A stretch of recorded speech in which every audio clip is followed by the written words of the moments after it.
Jésus, Jésus, j'ai fait ce que tu m'as dit, je fais quoi maintenant? Jésus, t'es là? Désolé, je n'ai pas compris tout de suite que c'était à moi que tu parlais. D'habitude, ils disent plutôt Yeshua. Ok, Yeshua. J'ai créé mon avatar sur les différents réseaux sociaux comme tu m'as dit. Mais je sais pas trop quoi faire après. Je me sens un peu paumé, tu vois. T'inquiète pas, c'est normal d'être un peu paumé au début. L'important, c'est que t'aies ton avatar en place. Ok mec, mais comment je fais du fric avec? Tranquille mon pote, avant de pouvoir nager dans le blé, faut que tu rassembles ton troupeau de moutons. C'est-à-dire? Les moutons, ce sont ceux qui te suivent et qui kiffent ce que tu racontes. Et parmi les moutons, certains peuvent évoluer en pigeons. Des pigeons? Ouais, des pigeons. Ceux qui sont prêts à claquer des thunes pour toi, à croire que tu détiens les clés du bonheur et de la réussite. Mais pas tous les moutons deviennent des pigeons. Il y en a qui voudront jamais lâcher un centime. Pourquoi? Ils sont plus méfiants, plus sceptiques, plus raisonnables, ou tout simplement fauchés. Ils peuvent liker, commenter et partager tes publications, mais quand il s'agira de passer à la caisse, ils vont s'évaporer, même si avant ils semblaient emballés. Mais ça fait chier, non? Non, c'est comme ça que ça fonctionne.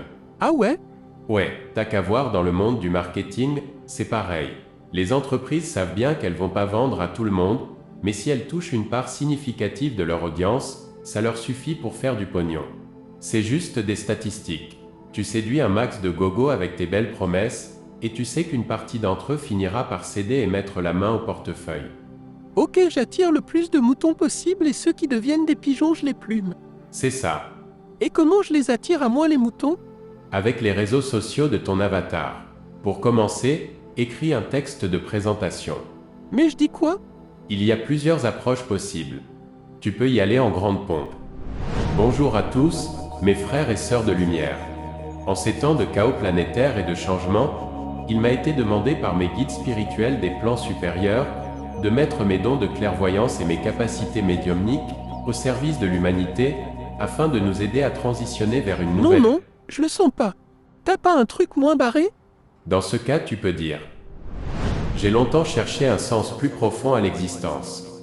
J'ai traversé des hauts et des bas, eu des doutes, fait des découvertes, et finalement, je me suis senti appelé à partager cette aventure avec vous. La vie n'est pas toujours facile, n'est-ce pas? On se pose tous des questions, on cherche des réponses, et parfois, on a juste besoin d'un coup de pouce pour surmonter les obstacles. C'est là que je veux intervenir.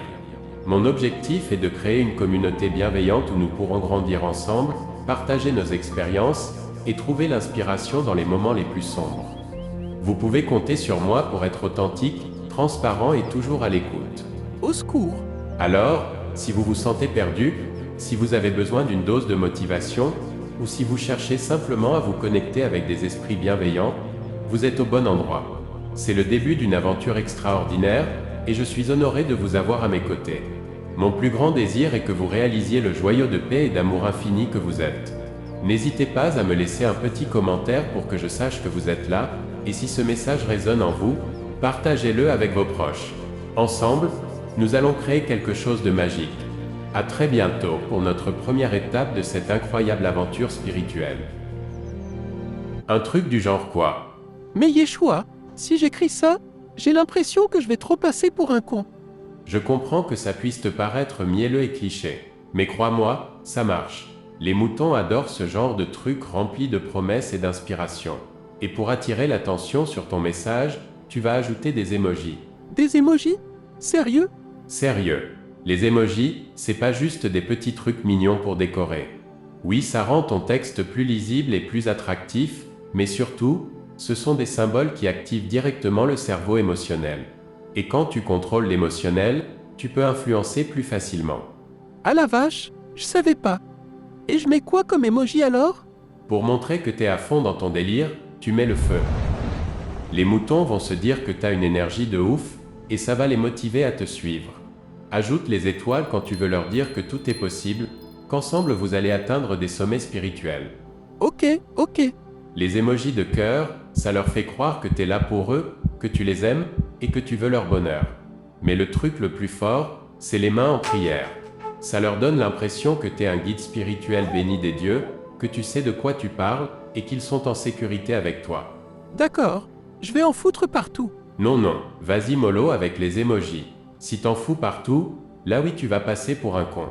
Faut les utiliser au moment clé pour marquer le coup, comme un bon assaisonnement. Ah, je vois le truc. Trop d'émojis, c'est comme mettre trop de sel dans la soupe. C'est ça.